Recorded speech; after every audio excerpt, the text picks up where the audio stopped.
അപ്പോൾ ഇതാ ഇന്ന് ചീമേനി കളിയാട്ടത്തിൻ്റെ അവസാന ദിവസം കേട്ടോ, മെയ് 15. എല്ലാ കൊല്ലവും ഞാനും ഇളയമയും ഈ 15 ദിവസത്തിനിടയിൽ എപ്പോഴെങ്കിലും പോകാറുണ്ട്. ഇത്തവണ ലാസ്റ്റ് ദിവസം ഞങ്ങൾക്ക് പോകാൻ പറ്റിയത് കേട്ടോ. എന്തായാലും ആദ്യം തന്നെ ചന്തയിലേക്കാണ് പോയത് കേട്ടോ. തെയ്യം തുടങ്ങാൻ ലേറ്റ് ആവുമെന്ന് അറിഞ്ഞുകൊണ്ട് കുറച്ച് നേരം അവിടെയൊക്കെ കറങ്ങി അവസാനം ഞങ്ങൾ താഴെ തെയ്യം നോക്കാൻ വേണ്ടിയിട്ട് പോയതാണ്. അപ്പോൾ അവിടെ തെയ്യം തുടങ്ങിയിട്ടില്ല, പക്ഷെ നല്ല തിരക്കായിരുന്നു കേട്ടോ. തിരക്കെന്നൊക്കെ വെച്ച് കഴിഞ്ഞാൽ ഒരു രക്ഷയില്ലാത്ത തിരക്കായിരുന്നു. കഴിയുന്ന ദിവസമായതുകൊണ്ട് തന്നെ ഈ ഒരു തിരക്ക് ഉണ്ടാവും കേട്ടോ. അപ്പോൾ ചാമുണ്ടി ആയിരുന്നു ഉണ്ടായിരുന്നത്. വിഷ്ണുമൂർത്തി ഇറങ്ങാനായിട്ട് ഒരുപാട് ലേറ്റ് ആവുമെന്നാണ് അറിഞ്ഞത്. പോയി ഭക്ഷണം കഴിക്കാമെന്ന് വിചാരിച്ചിട്ട് അങ്ങനെ ഞങ്ങൾ ക്യൂ ഒക്കെ നിന്ന് ഭക്ഷണം കഴിക്കാനായിട്ട് മുകളിൽ വന്നു കേട്ടോ. അപ്പോൾ അങ്ങനെ ഭക്ഷണമൊക്കെ കഴിച്ച് ഞങ്ങളിതാ വീണ്ടും താഴെ വന്ന് കുറച്ചിങ്ങനെ അവിടെ കറങ്ങിയൊക്കെ നടന്നു കേട്ടോ, ഞാനും ഇളയമ്മയും കൂടെ. അവസാനം ഞങ്ങൾ വീണ്ടും ചന്തയിൽ വന്നത് ഈ ഒരു ചെടിച്ചട്ടി 5 എണ്ണം 100 ആയിരുന്നു കേട്ടോ, അത് മേടിച്ചു. അങ്ങനെ അതൊക്കെ കഴിഞ്ഞ് നമ്മളിതാ വീണ്ടും അടുത്ത സ്ഥലത്തേക്ക് പോയി.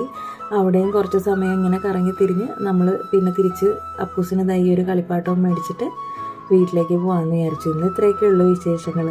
അപ്പോൾ ഇനി അടുത്ത വീഡിയോയിൽ നമുക്ക് കാണാം കേട്ടോ.